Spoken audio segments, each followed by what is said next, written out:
A few years ago, I was dating this girl, and for the sake of the story, we're just gonna call her Mrs. Officer, because she was, in fact, a policewoman. Mrs. Officer had the 3 Fs. She was fit, she was fine, and she was feminine. I was sold, I was in there. But there was one caveat. She was super insecure. She had some trust issues that she was working through from past relationships being pretty toxic. And I saw this within the first few days. But like a fool, I made the exception like most of us men do. Now, fast forward, I continued to date her even though I knew this was not gonna end well. One night, I'm at her place, we're cooking dinner, and there's a knock at the door. And once she sees who's at the door, she looks at me and says, "Go to my room," right? I was shocked, but in this moment of disarray and not knowing what to do, I complied, because she had a gun on her, right? She's a fucking cop.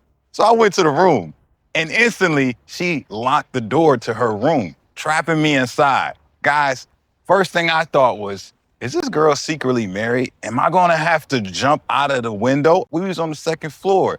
And I was also thinking like, shit, where's the weapon? I'm gonna have to fight my way out this motherfucker if this is like a jealous ex-boyfriend, right? All of that essentially brings me to this. How the story ends isn't important. What is important is why it's a story anyway. I got myself in that situation because I lowered my standard and essentially allowed myself to get in a drama-filled, toxic situation that I had no business being in. And this is exactly what I see guys doing in their fitness journey. Lowering their standards, knowing that snacks, cake, cookies, and pies is gonna keep them fat as hell, and yet they still indulge, telling themselves bullshit excuses like, I earned this, or I'll work this off later, or I'll start next week. No, you won't. Essentially, you're making excuses. And the more you argue for those excuses, the longer you get to keep those excuses. In order to change your lifestyle forever, you gotta stop making fat people choices now so that you can start living the life that you wanna live later. Now, if this inspired you and you want more stories from Coach Corey, go ahead, drop a fire emoji below, and I'll make more.